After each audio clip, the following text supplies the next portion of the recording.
राधे राधे, हरे कृष्णा। आपके अपने गीता ज्ञान ऑफिशियल यूट्यूब चैनल पर बहुत बहुत स्वागत है। आगे 15वें अध्याय का सार सुना रहा हूँ, ध्यान लगा के सुने। श्री महादेव जी कहते हैं पार्वती, अब गीता के 15वें अध्याय का महत्व सुनो।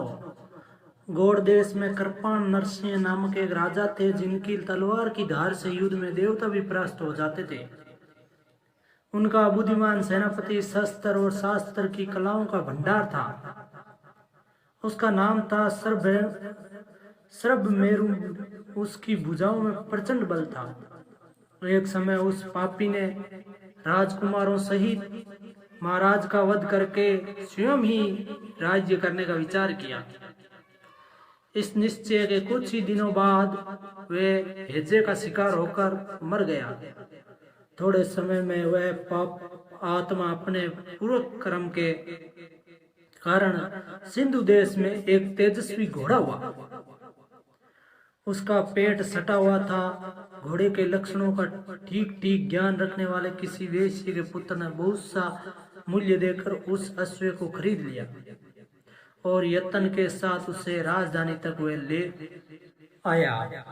वेश्य कुमार वह अश्व राजाओं को देने को लाया था। यद्यपि राजा उस वेश्य कुमार से परिचित थे, तथापि द्वारपाल ने जाकर उसके आगमन की सूचना दी।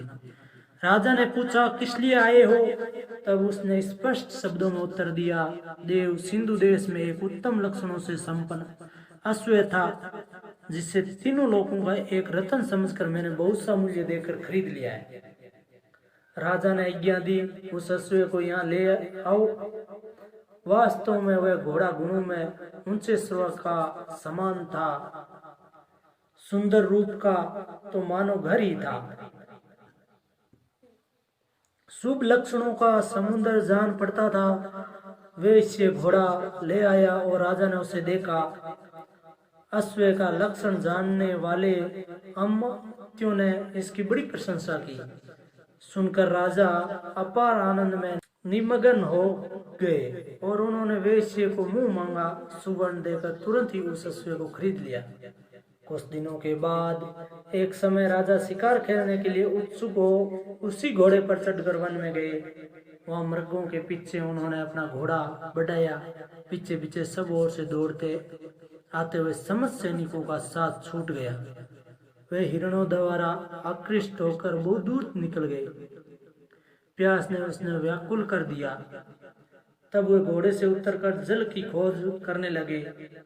घोड़े को तो उन्होंने वृक्ष की डाल में बांध दिया और स्वयं एक चट्टान पर चढ़ने लगे। कुछ दूर जाने पर उन्होंने देखा कि एक पत्ते का टुकड़ा हवा से उड़कर शिलाखंड पर गिरा है।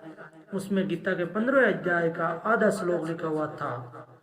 राजा उससे बांचने लगे। उनके मुख से गीता के अक्षर सुनकर घोड़ा तुरंत गिर पड़ा और अश्व शरीर को छोड़कर तुरंत ही दिव्य विमान पर बैठकर वह स्वर्ग लोक को चला गया।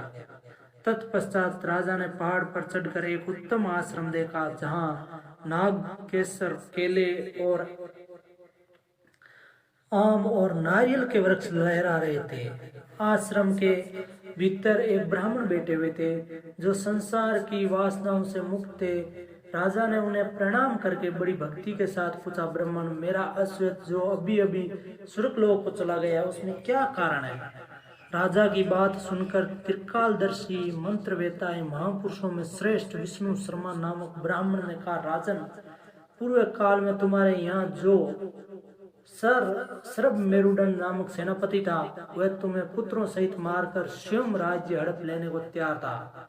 इसी बीच में हैजे का शिकार होकर वह मृत्यु को प्राप्त हो गया। उसके बाद वह उसी पाप से घोड़ा हुआ था।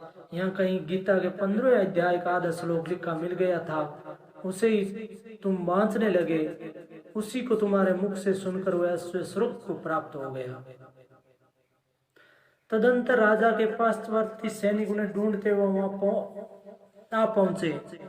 उन सब के साथ ब्राह्मण को प्रणाम करके राजा प्रसन्नता पूर्वक वहां से चले और गीता के 15वें अध्याय के श्लोक अक्षरों से अंकित उसी पत्र को बांच बांच कर प्रसन्न होने लगे। उनके नेत्र हर्ष से खिल उठे थे। घर आकर उन्होंने मंत्रवेत्ता मंत्रियों के साथ अपने पुत्र सिंहबल को राज्य सिंहासन पर अभिषिक्त किया और स्वयं 15वें अध्याय के जप से विसुचित होकर मोक्ष प्राप्त कर लिया। राधे राधे, हरे कृष्णा। आप अपने गीता ज्ञान ऑफिशियल यूट्यूब चैनल को सब्सक्राइब, लाइक, शेयर जरूर करें। हाँ, और बेल आइकन को जरूर प्रेस कर ले, जिससे आपको तुरंत नोटिफिकेशन मिलता रहे। राधे राधे, हरे कृष्णा। और गीता को ध्यान लगा के सुने।